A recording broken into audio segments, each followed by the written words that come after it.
He fought like a man, running out of time. And maybe, deep down, he knew he was. Before the age of 25, Paddy Duffy had already carved his name in history. Not just as a boxer, but as a pioneer. The very first world welterweight champion in the gloved era. He brought honor to his Irish roots, pride to America, and pain to every man who faced him in the ring. But behind the triumphs, his body was quietly breaking. And by the time the world began to truly recognize his greatness, it was already too late. This is the story of Paddy Duffy, a fighter who made history before death could finish writing his legacy. Paddy Duffy was born on November 12, 1864, in the rough, working-class streets of Boston, Massachusetts. His parents were Irish immigrants, survivors of famine, poverty, and the harsh realities of starting over in a new world. They brought with them nothing but hope and the will to endure. As a boy, Paddy learned early that survival meant strength. He grew up watching circuit. He stood, 5'9", not the biggest man in the room, but there was something in his eyes, a calm intensity, the gaze of someone who refused to back down. He moved fast, hit clean, and fought smart. He wasn't wild, he was precise.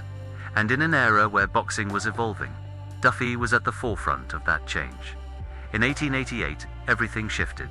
He faced Tom Meadows for the welterweight championship, a grueling 45-round battle that tested every ounce of strength and will he had. That night, Paddy Duffy didn't just win a title. He made history. He became the first officially recognized world welterweight champion, under the Marquis of Queensberry rules, the gloved era. It was a new dawn for boxing, and Duffy stood at its center. But even as the crowds cheered and the newspapers praised him, a quiet storm was already growing inside his body. Behind the victories and the rising fame, Duffy was suffering. Tuberculosis, the disease, was already spreading through his lungs, stealing his breath even as he fought for glory. At the time, medicine was helpless against it. Most who contracted it faced a slow, cruel decline. And Paddy knew, but he kept fighting. In 1889, he defended his title against William McMillan in a 19-round war. He won, but the price was visible. He left the ring pale, coughing blood, barely able to stand. Still, he smiled, for the cameras, for the crowd, for the sport he loved. He didn't want pity, he wanted legacy. That same year, he fought his last match. Afterward, he could no longer hide the toll. His once powerful frame began to fade. The energy that once electrified audiences was replaced by long days in bed, battling something fists couldn't touch. Paddy Duffy died on July 10, 1890. He was just 25 years old. In death, he became more than a champion. He became a symbol. He showed the world that boxing wasn't just about brutality. It was about courage, dignity, discipline. In a time when fighters were seen as outlaws, Duffy carried himself with honor. He elevated the sport. He opened the doors for generations of welterweights who would come after him. Gabilan, Robinson, Leonard, all of them, whether they knew it or not, walked in the footsteps of a man who had laid the first stone. Even now, over a century later, his name still holds weight. Not for how long he fought, but for how fiercely he lived.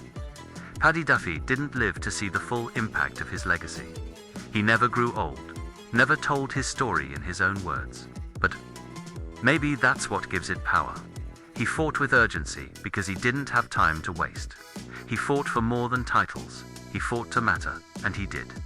Because in the end, greatness isn't measured in years. It's measured in the fire you leave behind. Paddy Duffy burned bright, brief, but eternal, and in peace. But for Duffy, it wasn't about violence. It was about purpose. He found boxing in the alleys and smoky back rooms of Boston. Bare-knuckled at first, rough and raw. But it was in the rhythm of the fight, in the quiet between punches, that something awakened in him. A feeling that this could be more than survival. This could be his way out. By his late teens, Duffy was already making noise on the East Coast.